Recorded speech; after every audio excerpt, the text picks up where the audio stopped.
इस दुनिया की सबसे अजीब और सबसे कठिन पहेली है स्त्री। कहते हैं लड़की यानी स्त्री को समझना मुमकिन ही नहीं नामुमकिन होता है। लोग कहते हैं स्त्री को बनाने वाले यानी भगवान भी नहीं समझ सकते और ऐसा माना जाता है कि इसे समझना और सुलझाना बेहद ही मुश्किल होता है। तो आपको जानकर यह हैरानी होगी कि जब स्त्री की रचना हुई उस वक्त भगवान ने बहुत ही फुर्सत से इसकी रचना की थी और रचना करते करते इतना समय लग गया कि देवदूत भी भगवान से सवाल जवाब करने लगे।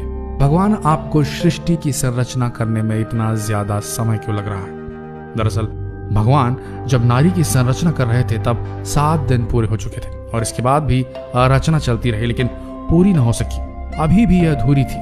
ऐसे में देवदूत प्रश्न करने लगे और विवश हो गए कि क्या कारण है जो भगवान को इतना ज्यादा समय लग रहा है।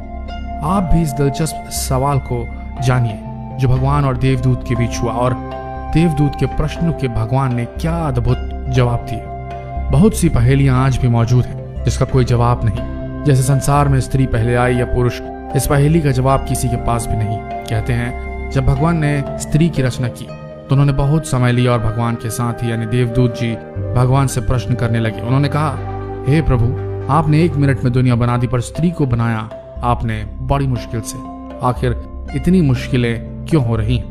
इसे बनाते आपको इतना वक्त क्यों लग रहा है? देवदूत के इन सवालों को भगवान ने कुछ ऐसे जवाब दिया जो हम आपको बता रहे हैं। सबसे पहला प्रश्न देवदूत ने भगवान से पूछा, हे भगवान, आपको इस रचना में इतना समय क्यों लग रहा है? इससे पहले आपने किसी भी रचना में इतना वक्त नहीं लिया, आखिरकार इसका कारण क्या है? तो जवाब में भगवान ने देवदूत को उत्तर दिया, देवदूत, क्या तुमने इसके गुण देखे जिसकी रचना मैं कर रहा हूँ? ये मेरी वो रचना है जो हर हालात में डटी रहती है। हालात कोई भी हो, अच्छे हो या बुरे हो, कभी भी डिगती नहीं है, हमेशा और हर परिस्थिति में खुद को संभाले रहती है। फिर स्थिति चाहे कैसी भी हो, कितनी भी भयानक क्यों ना हो, सबको खुश रखती है। इसके गुण इतने अधिक अच्छे हैं कि अपने परिवार और बच्चों को एक समान प्यार करने में सक्षम है। जिस स्त्री की रचना में इतना समय लग रहा है वो न केवल अपना ख्याल खुद रख सकती है बल्कि बीमार होने के बावजूद भी 18 घंटों तक काम करने की क्षमता रखती है। तो देवदूतों, तुम बताओ, मैं जिस स्त्री की रचना कर रहा हूँ इसमें समय लगना चाहिए या नहीं? देवदूतों, इसमें मैंने इतना प्रेम डाला है कि पूरी दुनिया एक तरफ हो जाए और स्त्री का प्यार एक तरफ हो जाए, फिर भी स्त्री के प्रेम में कभी कमी नहीं आएगी। देवदूत जब भगवान की बातें सुने तो वे हैरान रह गए और भगवान से पूछने लगे, क्या ये स्त्री जो है वो सिर्फ अपने 2 हाथों से इतना सारा काम कर सकती है? तो भगवान ने इसका जवाब दिया, देवदूत, इसी कारण तो ये मेरी सबसे अद्भुत और सबसे आश्चर्यमयी रचना कहलाएगी। ये सब सुनने के बाद देवदूत ने पास जाकर भगवान के द्वारा बनाई गई अधूरी रचना को जब हाथों से छुआ और उन्होंने उनके गाल पर हाथ लगाया तो प्रभु से बोले, हे प्रभु, ये तो बहुत नाजुक है, ये कैसे इतना सब कुछ कर पाएगी? तो भगवान हंसते हुए कहते हैं, हाँ, तुम सही कह रहे हो देवदूत, ये बाहर से जितनी नाजुक समझ आ रही है उतनी है नहीं। शरीर और स्वभाव नाजुक जरूर है पर अंदर से उतनी ही मजबूत भी है। देवदूत, आपको जिस प्रकार से आश्चर्य हो रहा है उसी प्रकार से सभी को होगा, लेकिन इस रचना में यही गुण है, जितनी ज्यादा नाजुक है उससे नाजुक कोई और रचना होगी भी नहीं और ये उतनी ही ज्यादा मजबूत है नाजुक होने के साथ, लेकिन अवसर आने पर जब जैसा होगा उसी में ढल जाएगी। अर्थात ये कोमल है, लेकिन देवदूत इसको कमजोर समझने की गलती बिल्कुल मत करना। ये जितनी कोमल दिखती है उतनी कमजोर है नहीं, ये बहुत मजबूत रचना है। देवदूत इस रचना को लेकर काफी ज्यादा उत्साहित होने लगे और देवदूत उत्साहित होकर ये पूछ बैठे, हे प्रभु, स्त्री कितनी भी मजबूत हो पुरुष से तो कमजोर ही होगी ना, और क्या ये सोच भी सकती है? तो भगवान हंसते हुए कहते हैं कि पुरुष से मजबूत और पुरुष से आगे भी है, क्योंकि इनकी सोचने की क्षमता के आगे पुरुष हार जाता है। साथ ही प्रभु ने जवाब दिया, ये न केवल सोच सकती है बल्कि सभी समस्याओं का बहुत ही अच्छे से मुकाबला करने में सक्षम रहती है। इसके बाद देवदूत ने भगवान के साथ क्या किया, इसको जानकर आप वास्तव में आश्चर्य में पड़ जाएंगे और जो उन्होंने किया उसको जानकर भी आप भावुक होने पर मजबूर हो जाएंगे। तो जानते हैं आखिरकार क्या हुआ?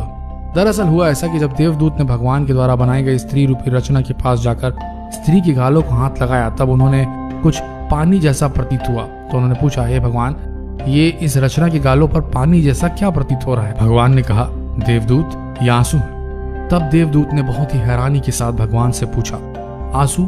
पर वो किस लिए?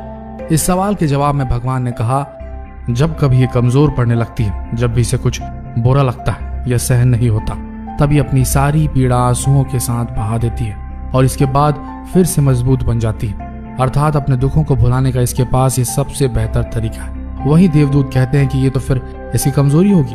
तब भगवान ने कहा, नहीं देवदूत, यही इसकी ताकत है। देवदूत ने ये सब सुनकर कहा, भगवान आप तो महान हैं। इस रचना को आपने सब कुछ सोच समझ कर बनाया है। इस रचना में तो सब कुछ मौजूद है। इसके बाद भगवान कहते हैं कि ये स्त्री रूपी रचना हमेशा अपने परिवार की हिम्मत बनेगी और हर परिस्थिति में निश्चल रहकर समझौता करेगी। इसके बाद जब देवदूत ने कहा, हे भगवान, इतने गुण होने के बाद तो अब आपकी रचना संपूर्ण हो गई होगी। तो भगवान ने इसका जवाब दिया, नहीं, अभी इसमें कमी है। और वो ये है कि इतना सब कुछ करने के बाद अपना ही महत्व भूल जाया करती है और ये कितनी खास है, इसमें क्या गुण है, इसे खुद पता नहीं होता। अपने आप को कभी साबित नहीं करती है स्त्री। सबके साथ अच्छा करती है और किसी से अपनी प्रशंसा और ना ही किसी से परोपकार की उम्मीद रखती है। दोस्तों, सोचने वाली बात है, औरत का जीवन भी जीवन है क्या? हर दिन नया जन्म, नई शुरुआत। एक ही जीवन के हैं कई कई रूप। इन रूपों में डूबी औरत है कहाँ? कहते हैं लोग औरत को महान, क्या सच में कर पाते हैं उसका मान? माँ, बहन, बेटी, न जाने कितने नाम, इन सब के बीच में है औरत रही गुमनाम। कोई एक रूप वे चुने भला कैसे? संपूर्णता में ये प्रश्न चिन्ह कैसे? हर रूप में जिक्र ही बनती है वो महान, अपने मूल रूप की न कोई पहचान। निर्बल भी वो है, सबल भी वो है, ममता भरी है, मृदुल भी है वो, फिर भी है अपने आप से अनजान। रिश्तों में समाई उसकी जान, कहते हैं लोग औरत है महान। भगवान द्वारा बनाई गई इस रचना की व्यथा को जानने के बाद अब आप भी समझ गए होंगे कि आखिर एक स्त्री में इतने रूप क्यों पाए जाते हैं। फिर चाहे वो माँ हो या बहन हो या पत्नी, उसका एक रूप परिपूर्ण है। इसलिए आप भी भगवान की बनाई हुई इस रचना को पहचानिए और इसका सम्मान कीजिए। और इस वीडियो को जितना हो सके शेयर करना न भूलिए और इस पेज को लाइक भी कीजिए। धन्यवाद।